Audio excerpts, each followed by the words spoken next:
Recording in progress. Yeah. So right now I'm supposed to be on a flight.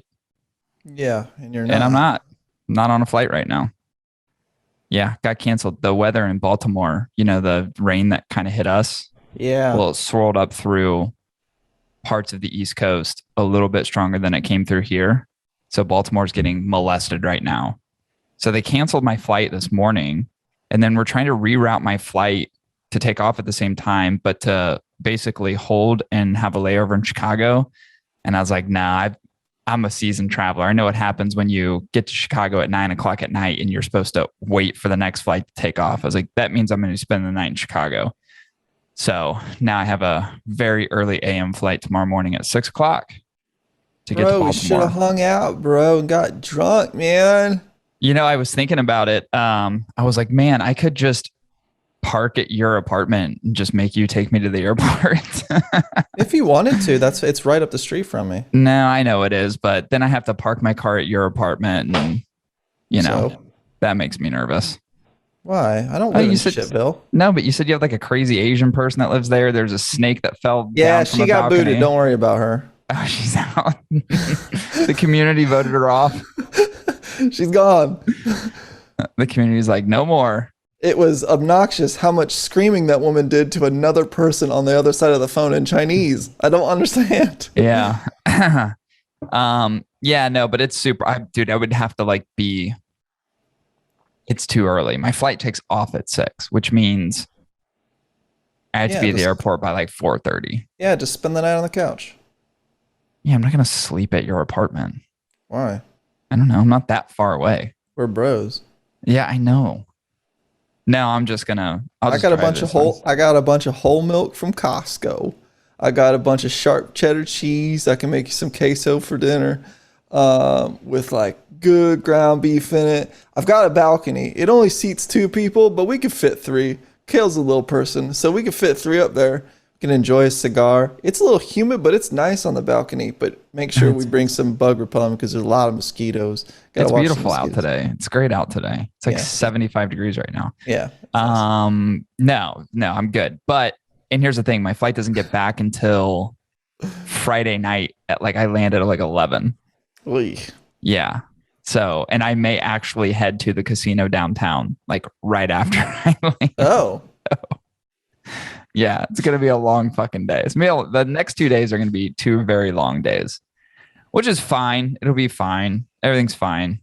It'll be fun. Everything's fine. Went to Bourbon Country last weekend, and that was a lot of fun.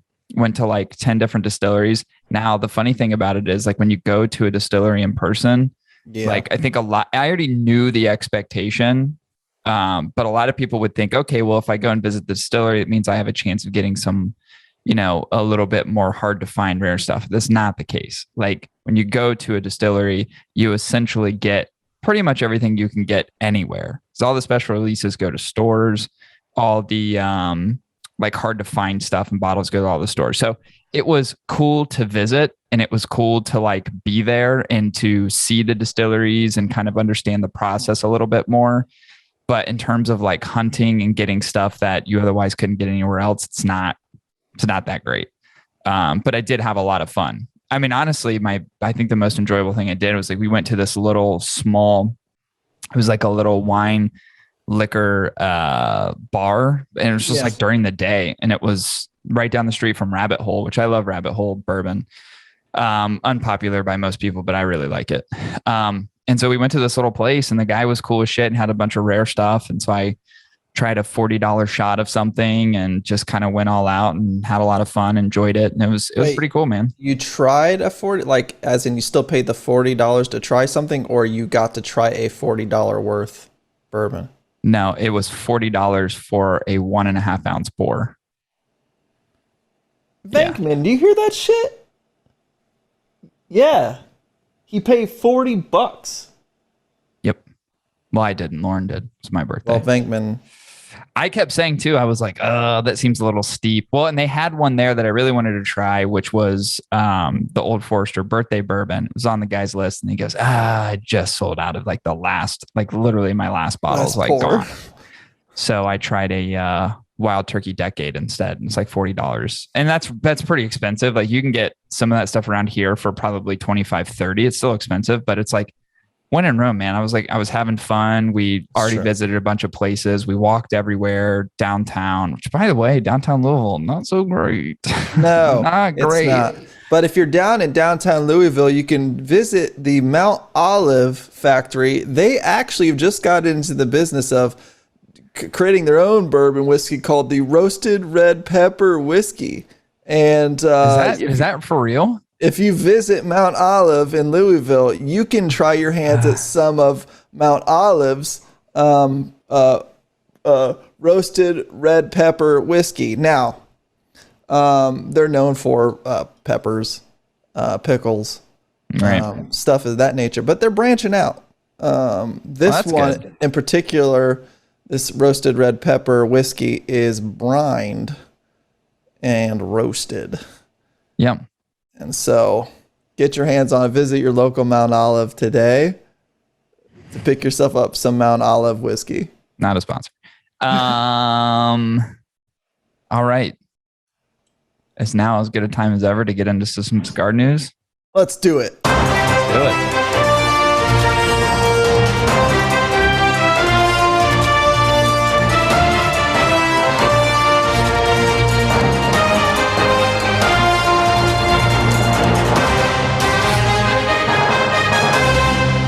All right, let's get into some cigar news right now. We've got a little bit for you today, but not a whole lot. I feel like we rifled through a lot of stuff last week. This week's going to be a little bit more condensed. The first bit of news that we have, El Septimos, and we talked about El Septimo on the outside of PCA. I think they were on our last Overrated, Underrated. Sacred Arts Collection heads to stores. I think I recapped a little bit of the Sacred Arts Collection that they're coming out with in that previous episode. I don't think I expanded too much about it, but here's the reality. And I said this about El Septimo. El Septimo is designed to be a very luxury, high-end cigar brand. There are things that I know and understand about the brand now that I didn't a month ago, which makes me like them even less than I liked them before. That being said, so the idea around the Sacred Arts Collection is its association with famous artists. So they have a Leonardo Da Vinci, a Michelangelo, a Botticelli, a Raphael, basically all the Ninja Turtles they have covered under this new Sacred Arts Collection. A Salvador Dali, a Rembrandt, a Van Gogh. All these are different variations of cigars that they're coming out with. All have undisclosed information. Oh, come on. Which is what they always do. Now, the variances obviously, hopefully, are in tobacco, but the variance that I can actually see at this point is the Vitola of the cigar. So the Leonardo Da Vinci is a 7.5 by 40, comes in at $20 for a fucking cigar. It's like, who do you think you are? You have the Michelangelo, which is close to a traditional Robusto, 5.5 by 50. And that comes in at $12 per cigar, a little bit more manageable. You have the Botticelli, which is a 7.5 by 50. That's $25 per stick. Then you have the Raphael 6 by 50 traditional Toros at $15. You have the Salvador Dali, which is the 6.5 by 54, which is another Toro extra version, $20 a stick. You have the Rembrandt, that's a 7 by 54. That's a massive donger, $25 per cigar. And now here's the Van Gogh, which is a fucking Hogosa at a 9 by 56. It's $38 for the cigar. Which, by the way, we have no idea what the components are. Undisclosed. But the whole idea around El Septimo, and has been, they make no bones about it, it is a luxury cigar brand. Remember, I think I said they hired a guy to do their U.S. distribution operations. He's the director of sales and marketing, I think, for U.S. now. Yes. Is really trying to get these more embedded in U.S. retailers. And I think at the time I stated that I think it's going to be a huge miss, and I don't think they're going to be able to do what their intention is around actually getting their cigars on shelves, because we talked about it before.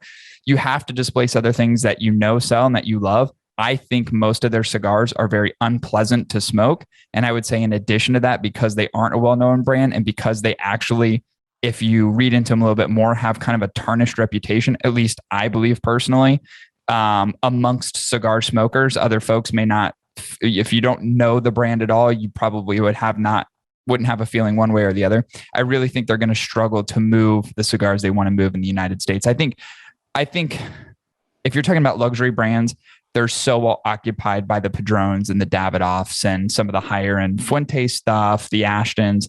Those spaces are pretty much all taken up. And I don't think it leaves much room for an organization like El Septimo to come in and say, okay, we're also this luxury cigar brand that you should pay attention to. So, do you find it odd, Cory, that their name is El Septimo?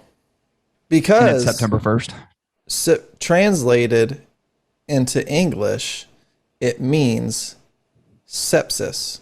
Now, for anybody who knows what sepsis is, it's basically an infection in your wiener that happens inside of the body, which you need antiseptic medication or treatment from your primary care physician or your local emergency hospital. I mean, why even go as far to not only say you're septic, but then also be septic in the industry? Now, maybe they're playing the part of their brand. No one wants them in them. You know? Yeah. So, I mean, they're playing their part. I think they're being authentic. I think they're being authentic because going to the doctor is expensive. Like, their cigars are expensive. No one likes getting septic. No one likes getting an El Septimo cigar. Like, it just makes so much sense. There's too many parallels there, huh? Too many parallels. Too many. Now, you know, I'm bashing it. I've only had one of your cigars, so I can't really speak from a genuine place of truthful intent when I say these words to you, El Septimo, aka sepsis. But I can tell you that for the one I did have, I did not really care for it. So yeah, I was really challenged by a lot of the flavors in their cigars. The Vitola is even more challenging than that. So you know, I wish you all the best of luck. Hopefully those who have experienced this have good medical insurance. There you go. All right. Yagua returns for 2021. JC Newman, Yagua. Chris, this is a cigar You've had that. Yeah, you admired the cigar in its release last year. I've had it too. This is the cigar that is wrapped in the palm leaf, and it basically takes the shape of the bundle. So each cigar looks like it's been beat to shit and been squished by feet. Yes.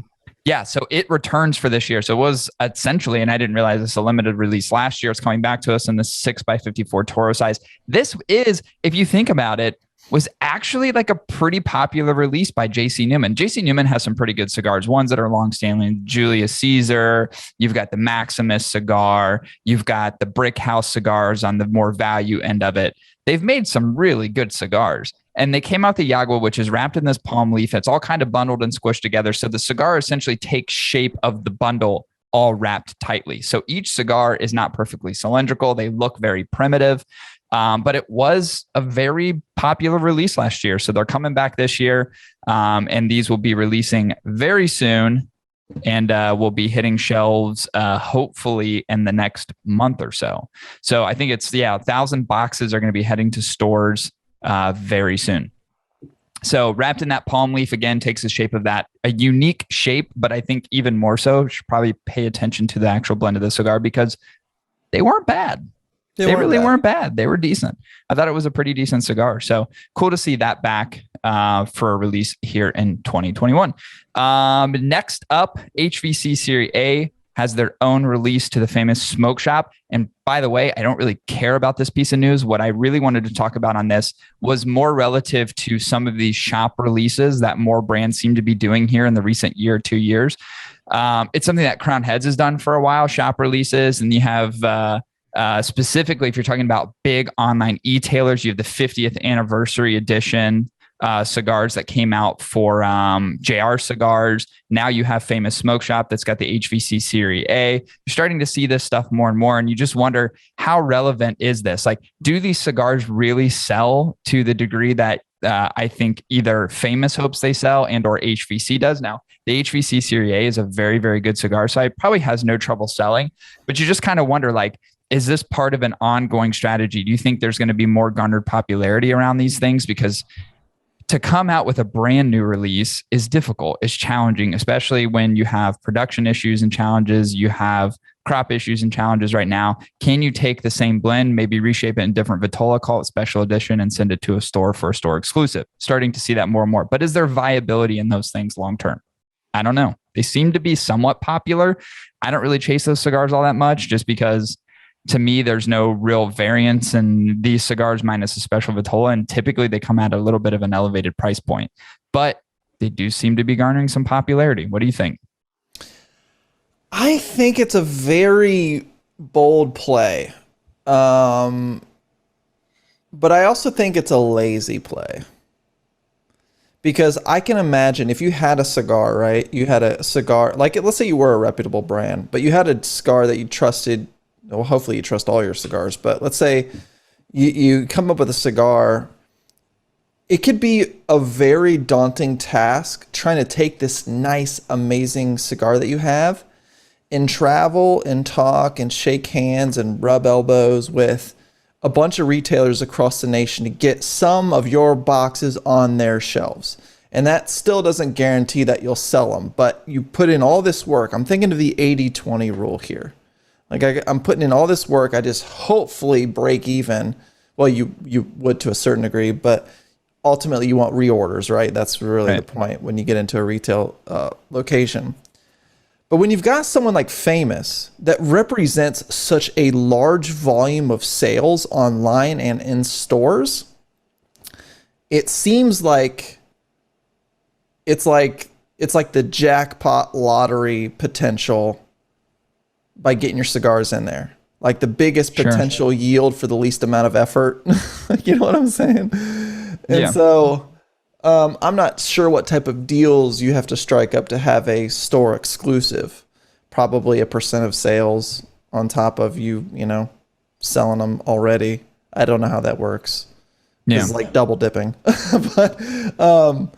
But I just wonder, like, is it truly because of potential customer yield, customer exposure, and it's the least amount of effort I have to do to hopefully get my cigar in front of a lot more people with a lot less effort? Right. Yeah. That's what it feels like.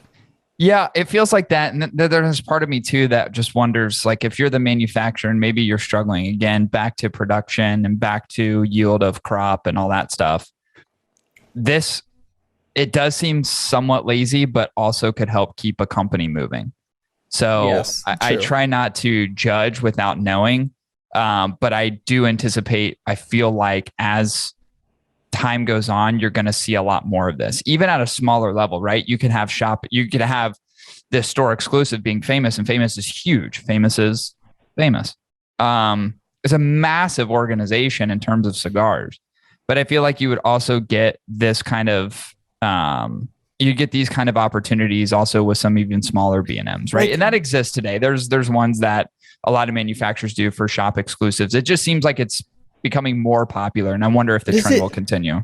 But does it have purpose and meaning, right? Does it have purpose and meaning? And we love John Huber to the ends of the earth in Captain Jack Sparrow, Pirates of the Caribbean lingo from Calypso, ends of the earth.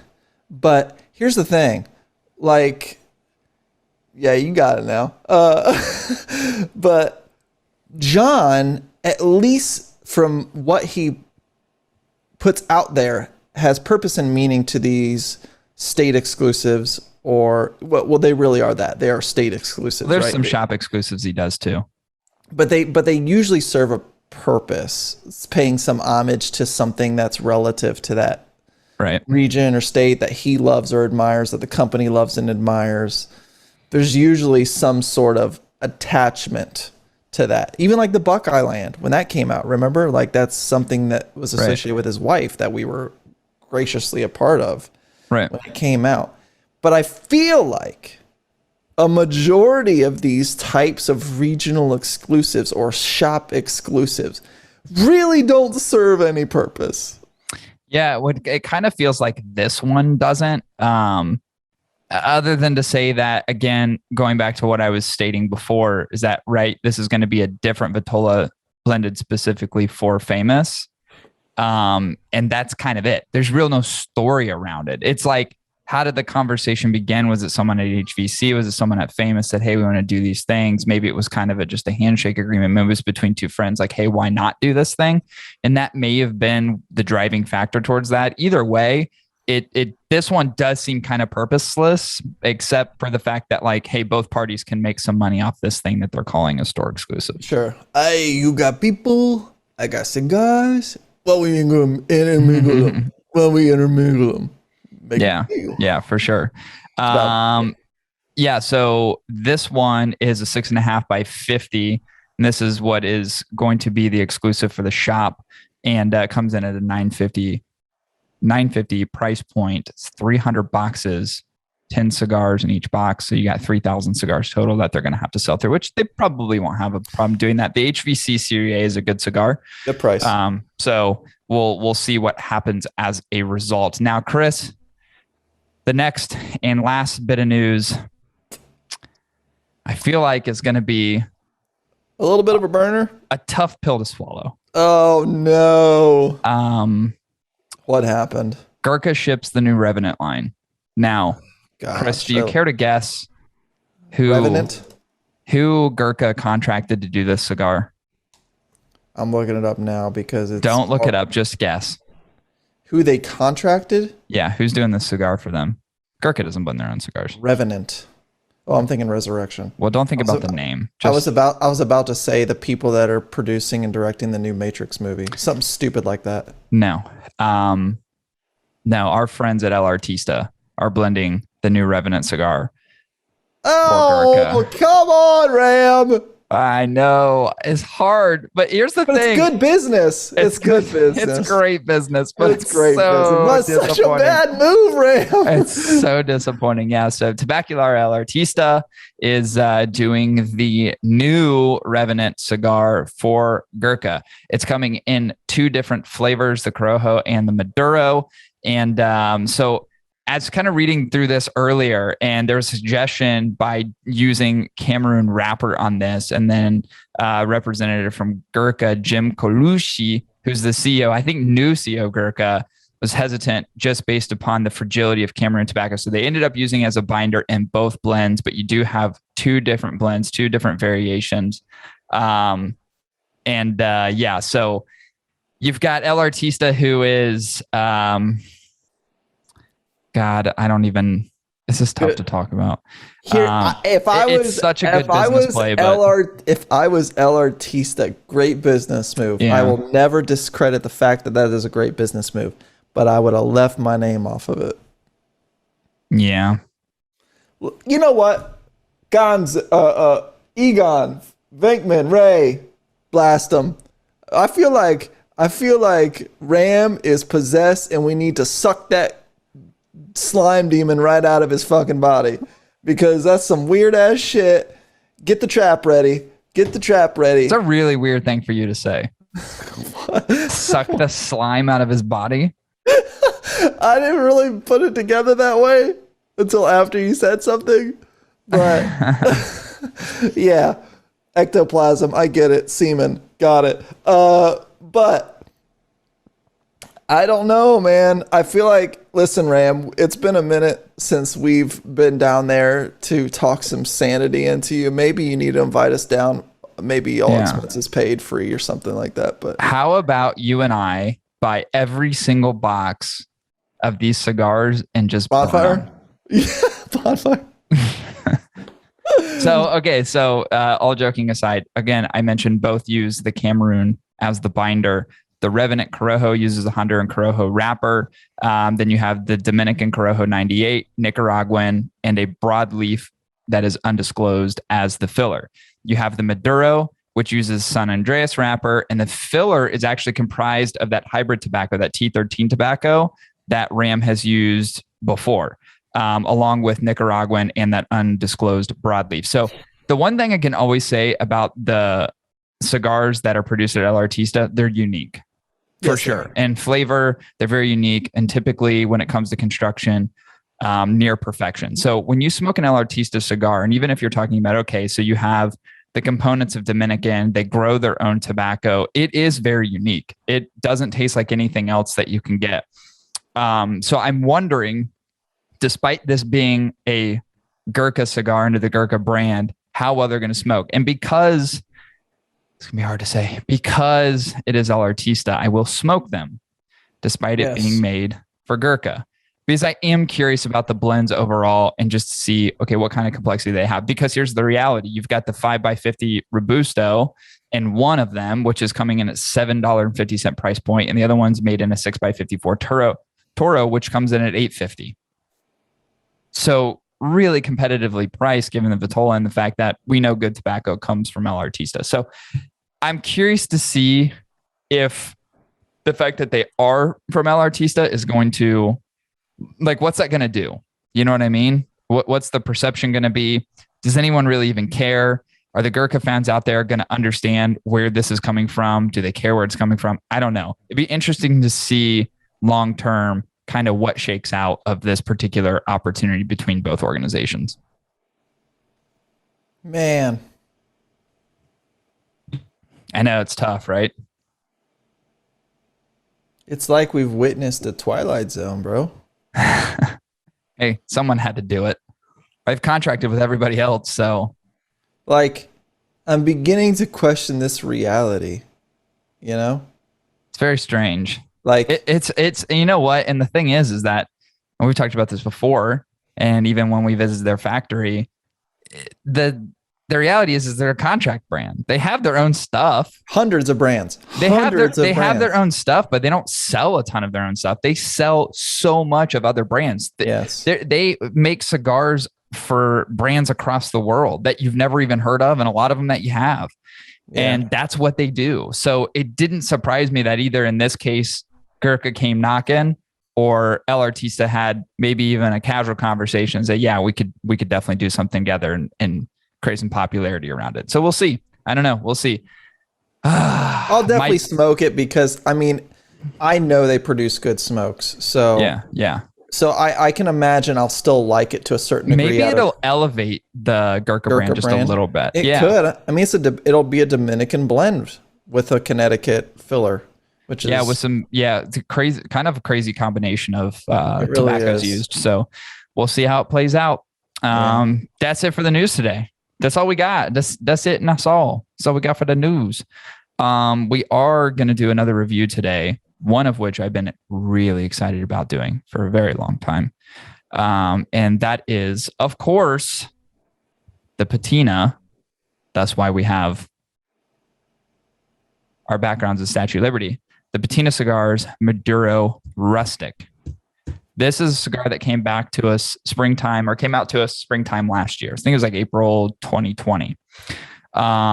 Here's what I'll say about the cigar. Not a whole lot because the blend is completely undisclosed. We don't know what it has. What is up with this shit from these brands? You know what I think it is? And if I know Mo, which I know him fairly well, is that giving up the components of the cigar, I think people always make assumptions about what you're supposed to get in terms of derived flavors. Yeah.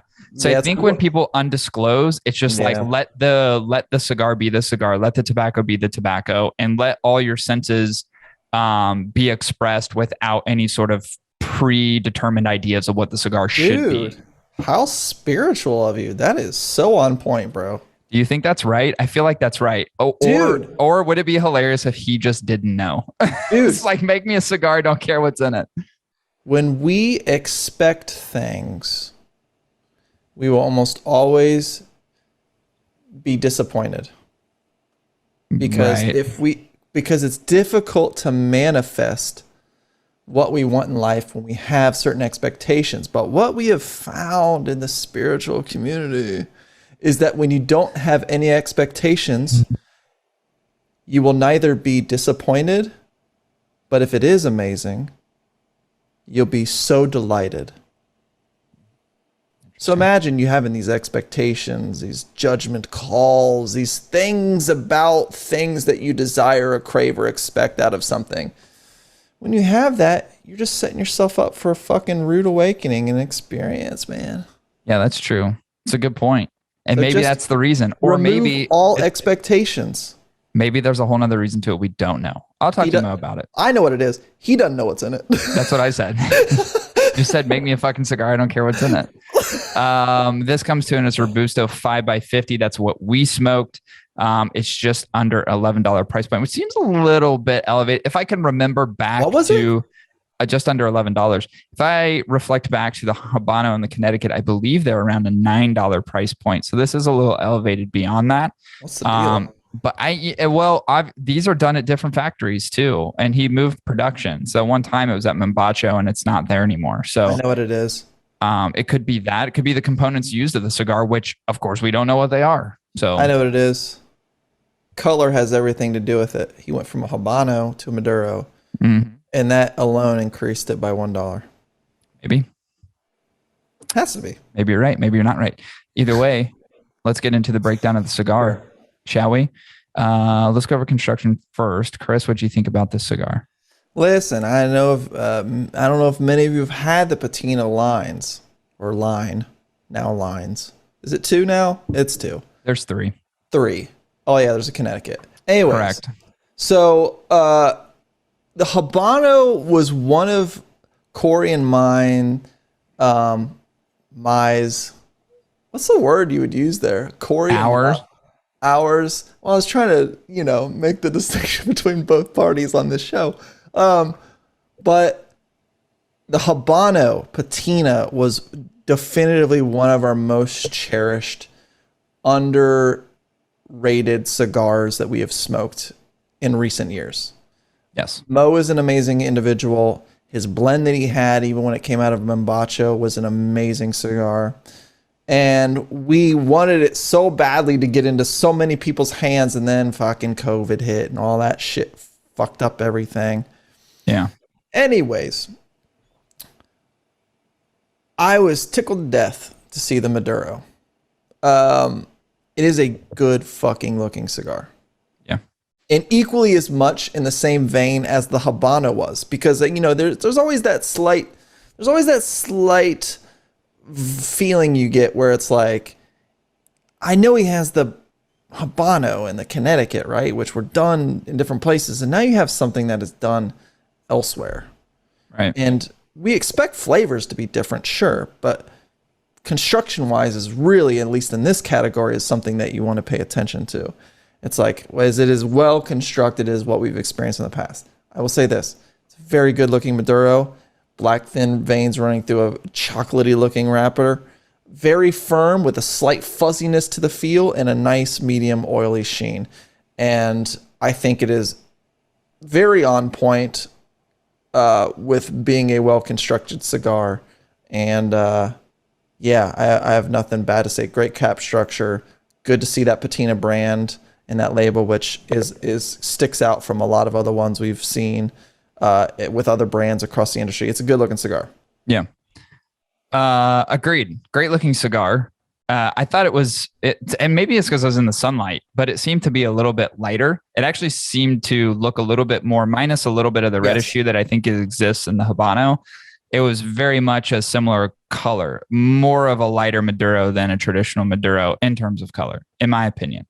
I did like that there was a slight toothiness to the wrapper. It was nice, good veins, but the whole, I would say the aesthetic of the cigar was nice, but it was nice to see that there was there's good veins, that toothiness, but also was strikingly smooth at the same time and slightly oily. So it was really nice. So it was like, it was just enough balance of like what you would want to see in a cigar without it being like too rigid. You know what I mean? Like some cigars just look like they've just been like mangled. Some of them look like they've been sucked dry of humidity. They're just very lumpy. And that wasn't this cigar. It was very, very well constructed. Great cap structure on the cigar overall. I thought it was very well made. Yes, we call those the witch's noses. Right. Exactly. Bumpy and rigid. Yes. What did you think about the burn of the cigar? Or a, what's it called when you have a weird disease where you get like skin that starts to get bumpy and flaky and you like... Shingles? Like in Braveheart. You remember like the one Scottish... Oh, yeah. What's that called? I don't know. Leprosy? Leprosy. Or is that it? Yes. Or it looks like leprosy dick. You don't want that on a cigar. You don't want leprosy dick. Anyways, so burn-wise, yes, let's get into burn. Yes. Shall we? I really thought the burn experience was really good. I think the combination of these undisclosed components made for a very good burn on the wrapper that was slow burning, which I really appreciated because it actually made the smoke a little bit longer, but equally as much the fillers kind of stayed with it. Didn't get too far ahead of it, if I should say so, because that usually leads to pitting, right? When you have really oily, really thick wrappers, sometimes if your fillers are really light, you can get pitting really easy, and you're constantly relighting, right?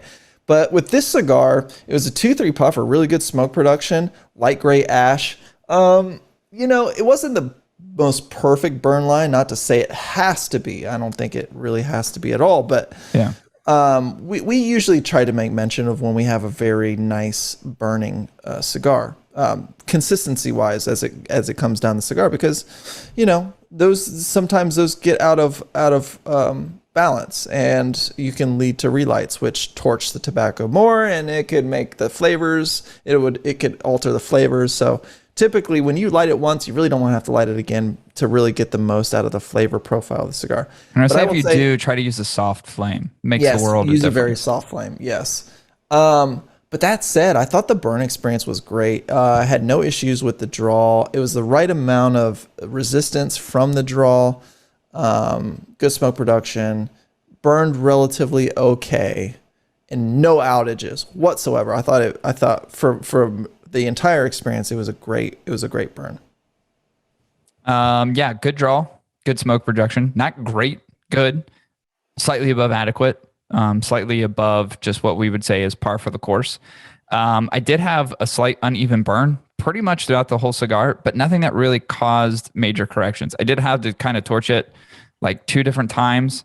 Yeah. And that was just to kind of touch up things, just because I could anticipate it starting to run on one side. So it kind of quickly wanted to catch things back up. So nothing major, but did require a few touch ups. But overall, I thought the burn experience was very good. No pits. I mean, that's like a pet peeve of mine. So, and you never want to see that in a Robusto.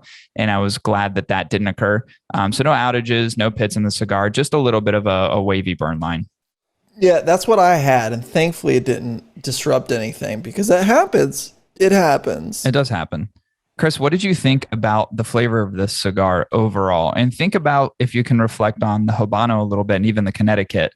How does it compare, and how does it contrast? So, the Habano was a special breed, right? It was the firstborn child of the family.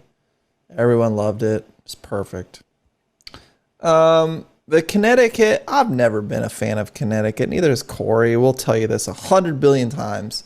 There's something about a Connecticut when done poorly, or let's say it's just challenged. It's just a challenged wrapper to put with most cigars, because it often lends to very bland flavor profiles and characteristics. Yeah. And there's always a balance issue, and there's always a harshness factor when it comes to the flavor of the cigar when it comes to Connecticut's. So I think both of us could safely say that the Habano was definitively the best cigar Patina has created to date.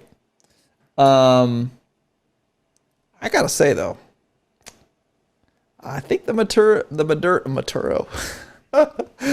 Maduro Rustic actually takes the cake for me.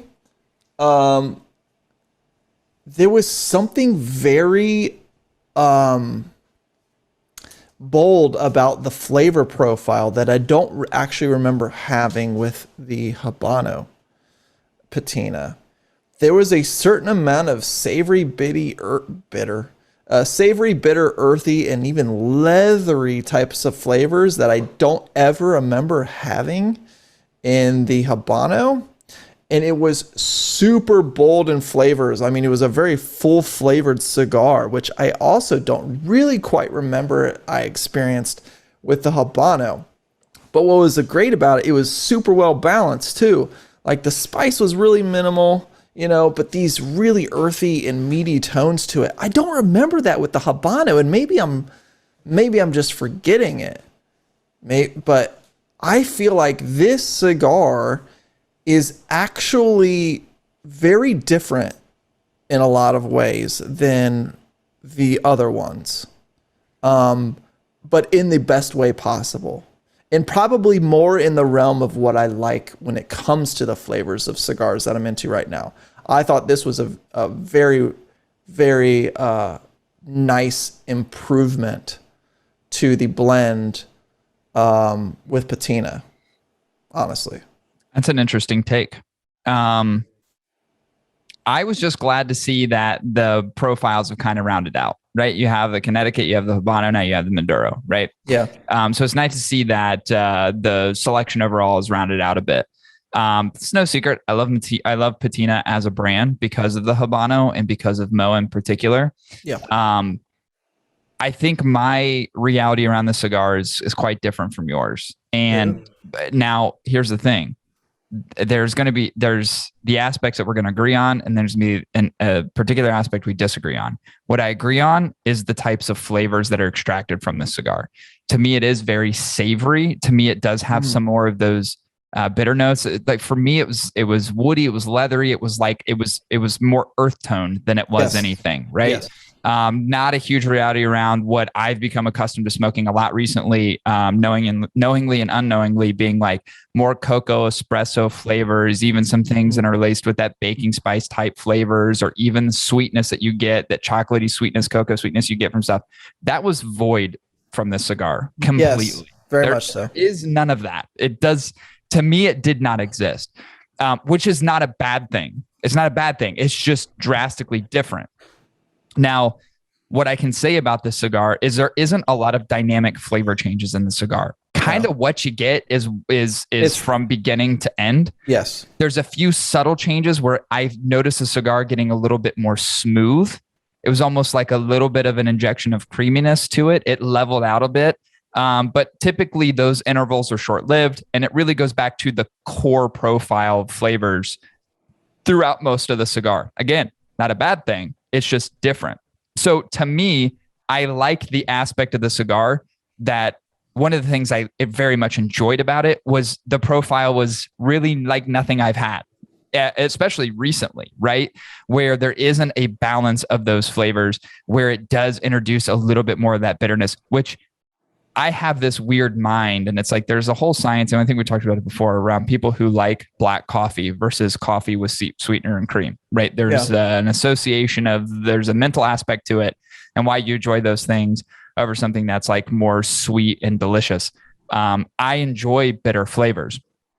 I really liked the fact that this was different. But if I had to make if I had to say, okay, well, what do I think in comparison to even the Habano, which is one of my favorite cigars, I thought it fell short of that. I think the Habano, to me, and smoking it on a regular basis, is just a better cigar. I like the flavor profile more. I like that it's a little bit more complex. I'm not beating the cigar up for not being dynamic enough and having changes in intervals of flavors. It's just, to me, I like that more about the Habano when I smoke it. That's just personally for me. I think this is one of these cigars that people are really going to like, or they're going to be like, nah. I think the flavor profile is going to hit your palate just right, or you're going to go, nah, it's a little confusing. I don't know. It may not be my thing, but for some people, it's going to be their thing. If you like those types of earthy tones, like, you're going to love this cigar, and this is going to be one that you find yourself smoking often. I like smoking better. But smoking, I also see this kind of being a bit polarizing if you like and enjoy cigars that are more towards, and oftentimes in traditional dark wrappered Maduros, bring out some more of that sweetness, bring out some more of the cocoa flavors, which isn't present at all in this cigar. No, it's not. It's not at all. And it is very consistent. I didn't even mention that, but it is a very consistent, straight across the board type of flavor. There is no real change ups in it. What I will say is that if you want the experience I had, and Cory could speak to how he prepped for his smoking experience with this Patina Maduro Rustic. If you want to experience it the way I did, which was, it's better than the Habano. First, start off your morning. Don't eat. I want you to fast most of the day. Towards the middle of the morning, I want you to drink black coffee only. In fact, If it is more Ethiopian or African in nature, the better. As you transition through the rest of the day, you're not going to actually brush your teeth. In fact, you're not going to do anything like that. You're not going to fill your face with any foods or nothing. You're just going to allow the coffee that you've ingested to stain your teeth until it's a nice medium yellowish color. Again, not scraping your teeth or your tongue of any sort. And then when you get towards the middle of the afternoon, you're going to pick up this Habano Maduro or this Patina Maduro, and you're going to smoke it if you want the type of experience I had. Now, Cory definitely probably had a slightly different regimen going into this particular review that led to his experience. I think it would be important to hear what led up to the period of time by which you actually smoked the Patina Maduro Rustic. I didn't eat anything. I hadn't drank anything. I had only brushed my teeth, which was much earlier in the day. You see the distinction here, folks? I think the distinction here is that I have a clean mouth and you don't. Brushing your teeth can drastically affect your enjoyment of a cigar. Even though I brushed my teeth hours earlier. Chris is correct. Fresh, not fresh palate. Here's what I'll say. Here's what I'll say. Now, I think there's some things that would be very complimentary to this cigar. And I'm saying this in a contrast manner. So oftentimes we'll smoke a cigar by himself, and sometimes we'll smoke a cigar while drinking something, or maybe even eating something, drinking more of the popular two choices. I think the cigar would be really good with something that's very contrasting, like a port wine or even a sweet bourbon. I think would pair or brandy would pair really well with this cigar because it's two varying contrasting flavors. I think if you did something more of a bitter profile, like a black coffee, I don't think you're going to get a good flavor expression of the cigar. I think it's actually going to mute it and tame it a little bit. If you did something more like cappuccino style, where there is an element of sweetness and creaminess to it, it may enhance those flavors a little bit more. But I think this would be a really good cigar to try with an associated drink that's very contrasting. Like, to me, and I wish I had the opportunity to do it, although when we have to review these cigars, we do it in a very solo manner, right? It's about the cigar exclusively.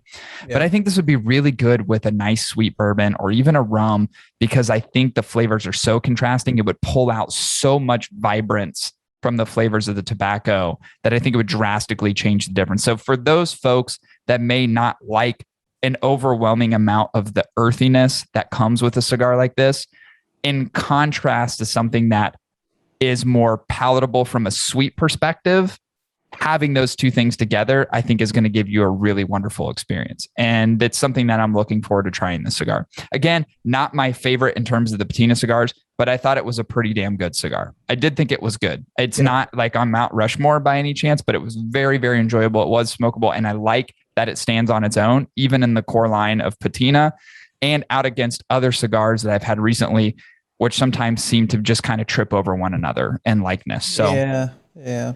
There you go. What do you think about the price point, Chris? I mentioned earlier it seemed a bit elevated. I need to go back and actually check my notes to see whether or not I am correct on the price point. This one being a little bit more elevated at MSRP level. We're almost at the $11 mark. And I don't know if I think that's when they were initially released. It could be different now. I don't know, but I'm going off of standard MSRP as I know it and as I researched. So what do you think about the price point on a very traditional Robusto? I mean, I really liked it, but it's tethering the line, and I mean really tethering the line. I think if it would have broke that like 1099 marketing gimmicky thing that marketers do for selling products, I would have probably said it's too much, honestly. Yeah. But I will say I think the price is fair enough, but it is truly tethering the line. And when I say it's tethering the line, I could totally understand why anybody might go, I'm not really willing to spend that much on a Robusto from a brand that I really don't know intimately. Sure. It makes sense. Yeah. It's weird because Patina has like a really close following, but it's not an expansive one, right? Yeah. Like you're not going to find Patina cigars on every shelf in the country. But those who love the cigars are diehard fans. And they will buy, like us. You continue buying them when you see them, and you always kind of have them in the rotation. So, Yeah, I think the same. I not only do I think it's tethering, I think it's slightly overpriced. And part of that is inconsistency with the others. And again, if I was paying $11 for the other ones, I think I'll eat my words. But I don't ever remember paying that much for them when I bought them. I do think this just seems to be a little bit elevated for what I experienced and for the size in Vitola. So I would say it's certainly a pricing delta on that as a result. So that would lead us into final thoughts about this cigar. Chris, we always go through a final recommendation. Of course, give us a summary of everything. And then let's get into final recommendations. What did you actually think about this cigar? I thought the construction was great. It fits really well, even being a different factory making it. It fits well with the lineup of the brand. It's a good looking cigar, well constructed. I thought the burn experience was great. I didn't have any issues. A couple moments where I was like, do I got to touch it up? But I didn't have to. Didn't have to. I really like the flavors. It does, I think Cory put it best, it does round out the actual lineup of the Patina cigars because honestly, I think each one of them is very unique in a lot of ways. There is really no synergy, I think, between each one of them. And I think a lot of that has to do with the manufacturer who's producing them, but also just the blends in general moving in between each one, where there's enough distinction that there might be a cigar in that lineup for anyone. And for me, I really like the Maduro, probably a little bit more than the Habano, even though it's very consistent. That price point, man, tethers that line.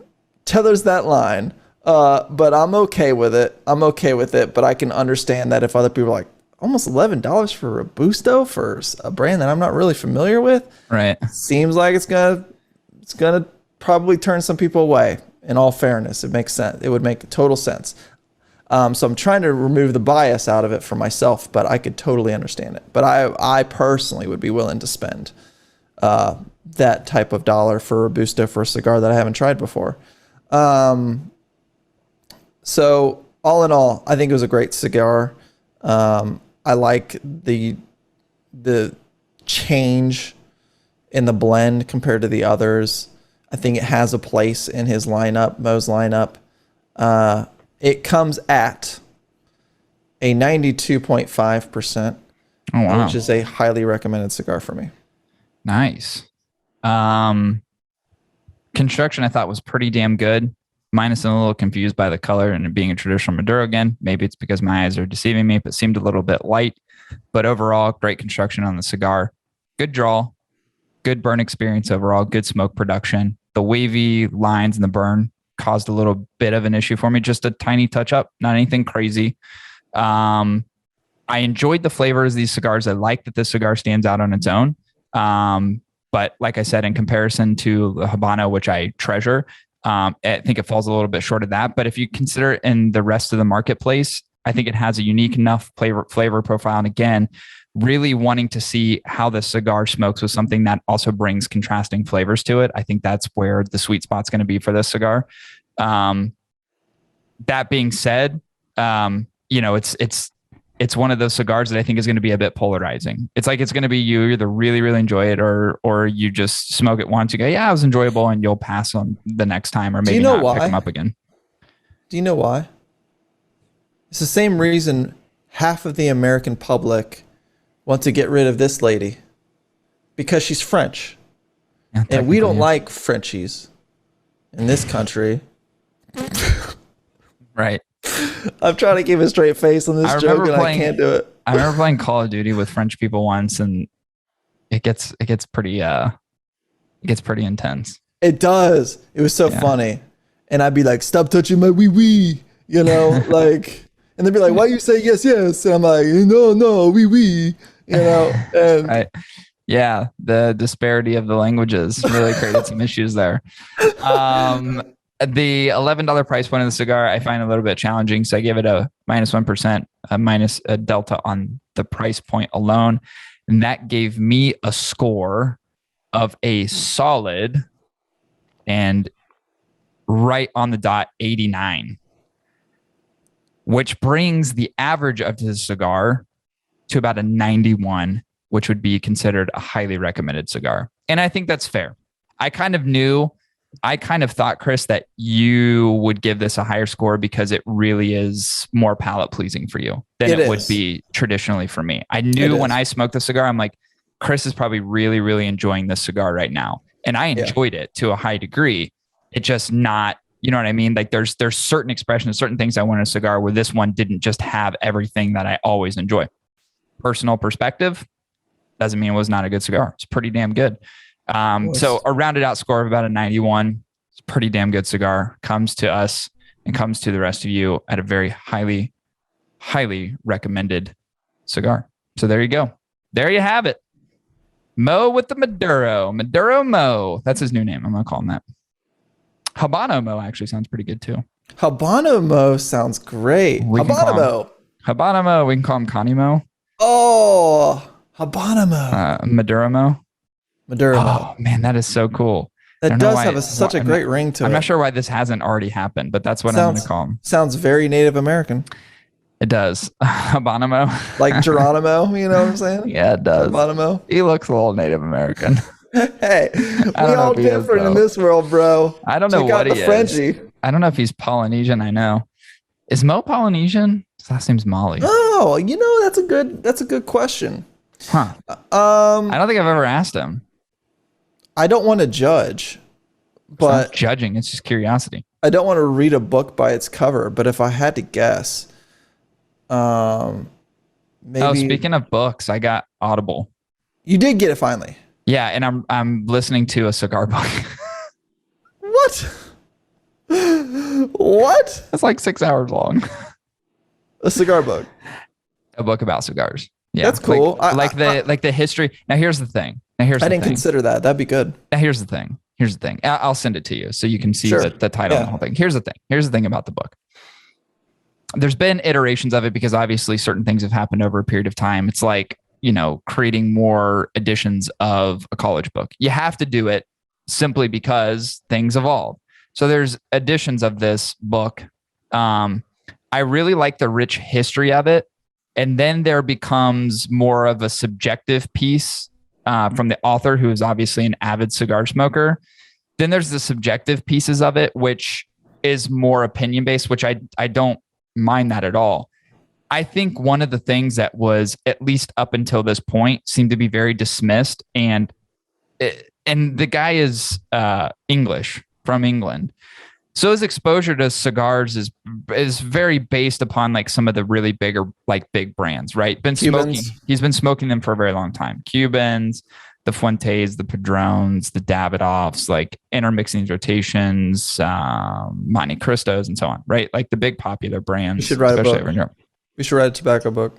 We should. But what is kind of left out about, at least up until now, is like there's this whole world of tobacco that we know that exists in the US. And I know he can't really draw upon the American experiences, but it's like a lot of that is left out. And there's just some things that seem, based upon what I know, seem to be kind of mismatched in the way that he expresses the world of tobacco in his book. But it is so far a very good book. I actually really quite enjoy it. I love the history of it, even though I know a lot of the history. He goes into like really finite details as far as like certain specific things that happened that correlate to how cigars are being produced today and what the meaning of it is. And it's really cool. So I really like that. And then some of the opinion-based stuff's really good, but there just seems to be some things that are in there that it's just like, wow, I really wish this thing was being talked about a little bit more. We will. But that's what I get out of my first experience reading a cigar book. So that's great, though. I'm glad you're on it. That's good. Yeah, it's cool. Well, it's like what, and the thing is like, okay, well, what interests me? And I'm like, well, I could, like, the next one I do is probably going to be bourbon based. It's just all about the things that I, love and admire and enjoy. And it's like, well, I'm going to go find those books. So yeah, there you go. Yeah, you know where mine land.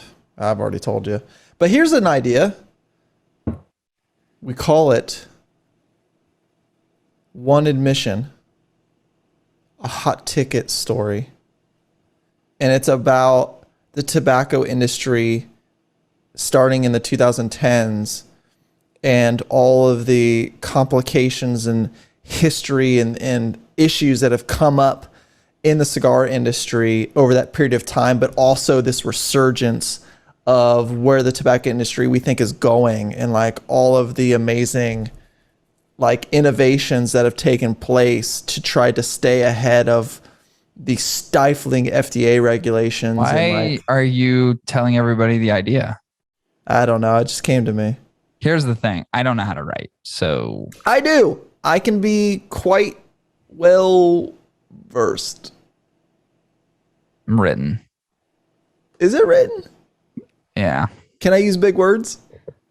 Yeah, if they mean what they're supposed to mean. Yes. Not just for the sake of using a big word. All right. Time's up. I got some packing I got to do. Yeah. It's been an episode. Glad to finally break down the Patina Maduro. Long time coming for sure. So that was fun. I'll be on a flight early tomorrow morning. Be in Baltimore until Friday night, and then I'll be back home. So everybody will hear this episode in days from now, and then it'll all be at your disposal. You can watch it on YouTube. You can listen to it pretty much everywhere you get podcasts. And with that, let me tell you about our show sponsor real quick. My Cigar Pack. You can visit My Cigar Pack at www.mycigarpack.com. This month's pack actually included the Patina Maduro, as well as one which you just released last week, which was the Lampert 1675 Edition Azul. Goodie. So also in the pack, there was an Aventura in there. And also, I must say, the factory direct of last month is a very... I talked to Alex about this. We were on the phone talking about it. And dude, it's weird how his interpretation of what the cigar was pretty much nailed my experience to a T. And I must say that after smoking the factory direct of this past month as much as I did, it's probably one of my favorite. I'm smoking it tonight. I thought it was... Now, here's the thing. And I told you this. It's one of those cigars like there's... Talking about the bigger Vitola, right? The Maduro one? No, the Corona.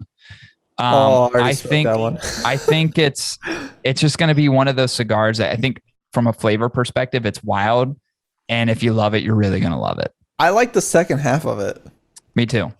Oh, weird. Really? Yeah. The first half tasted like grandma's perfume. It smelled like perfume. It was too aromatic. The second half I really enjoyed. Pungent. But it got, as it went on, I found myself loving the cigar, like loving it to a very high. I was like, this cigar's, and not even just like, this is a really good cigar, like phenomenal. Interesting. I don't use phenomenal that often. Phenomenal. So I really, really like the factory direct from this past month in August. So check out My Cigar Pack. Go to www.mycigarpack.com. You can enter promo code HOT10 at checkout for $10 off your first pack. All right. That does it. Let's break for the night. Appreciate everybody listening to this episode.